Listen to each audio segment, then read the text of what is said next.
How's it going, everybody? C-RadTV back here in our video. Of course, another week of the NFL playoffs is now upon us. It's now time for the divisional round picks.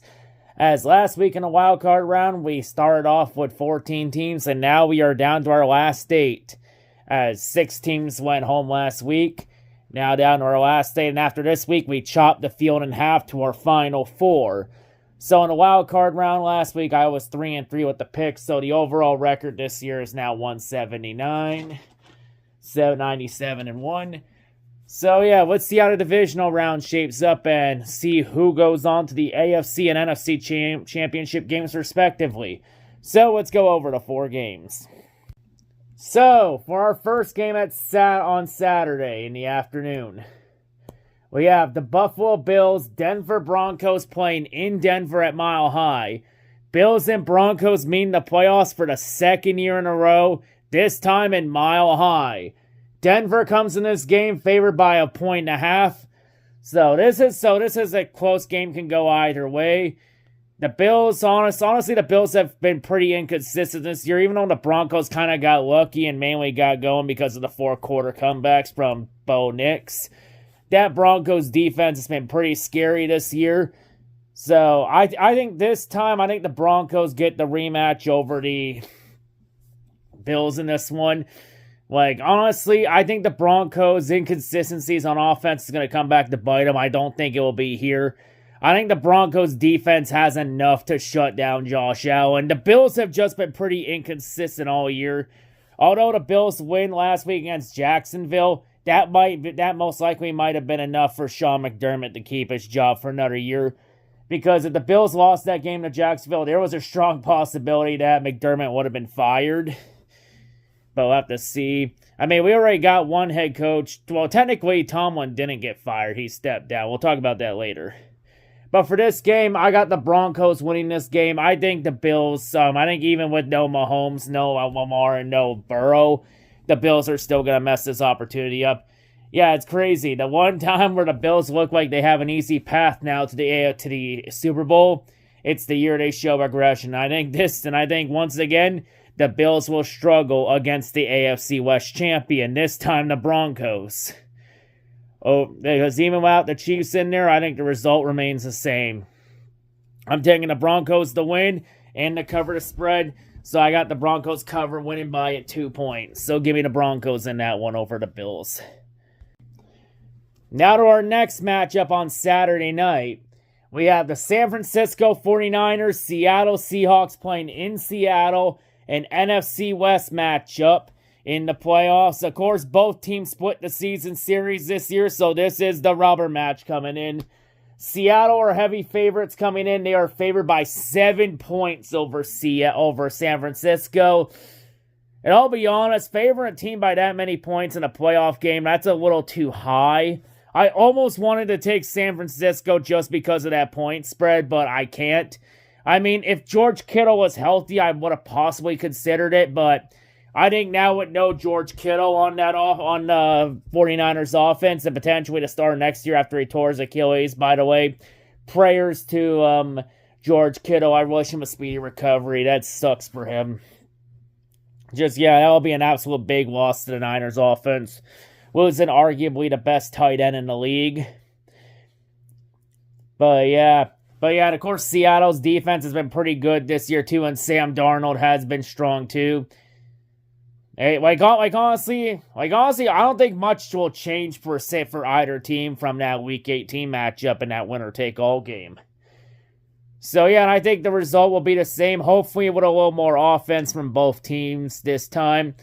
But yeah, I have Seattle winning this game. I think the injuries are finally going to catch up to the 49ers. I think this is where the Niners' run ends. I have Seattle winning this game. And even though I think that spread's too high, I think Seattle's going to cover that spread. So I'm going to take Seattle to win by 7. So I'm going to take the Seahawks plus the points in that game. As I think for the first time since 2014, I think the Seattle Seahawks will advance to the NFC Championship game. Now we go over to our Sunday slate of NFL games. The first one we got the Houston Texans, New England Patriots in Foxborough. Another matchup between the Patriots and Texans in the second round of the playoffs. New England favored in this game by 3.5 points. Of course, the Patriots coming off a big defensive win against the Chargers in the divisional round, and the Texans coming off a thorough belt-to-ass whooping on the Steelers. And not only did the Texans embarrass the Steelers in the first round, they effectively ended 2 errors in Pittsburgh in one go. Because that playoff game last week, that was most likely Aaron Rodgers' last career game. And also pretty fitting that his last pass in the NFL was going to be a pick six. Because that's pretty ironic too, considering that Aaron Rodgers' last pass as a Green Bay Packer was an interception to Kirby Joseph. And potentially his last pass in the NFL is a pick six. Honestly, couldn't happen to a nicer person. And also not only did the Texans effectively end Rodgers' career, they effectively ended the Mike Tomlin era in Pittsburgh since Tomlin has stepped down as head coach. Here's the interesting thing about Tomlin being out as head coach of the Steelers. Technically, it is not a firing because Tomlin stepped down. It was his own choice. He resigned, which honestly, that needed to happen. The Steelers needed a new voice in the locker room in Pittsburgh, because even though Tomlin has done a pretty solid job at Pittsburgh, he was the main thing holding the Steelers back, and it was time for a change. And there was no way the Steelers were ever going to fire Tomlin, even if the Texans could have dropped 50 on the Steelers, and they still wanted to fire Tomlin. Because the Steeler way shit. But yeah, the Texans continue to roll on. Their defense, the Texans' defense is pretty good too. I think this is going to be a low-scoring defensive game. Both defenses are going to ball out. It could go either way. I think it's going to come down to who wins that turnover battle. Whoever wins that turnover battle, I think, wins this game.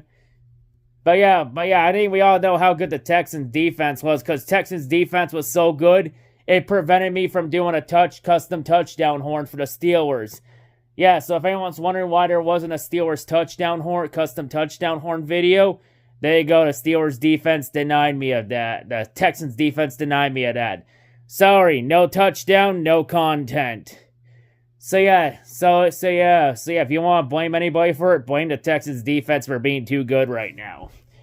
But in this one, well, in Houston's entire history since coming back into the league after losing the Oilers to Tennessee, the Texans have never made it past the second round in their existence since 2002. The closest they've come is the second round. And that's about where they've been.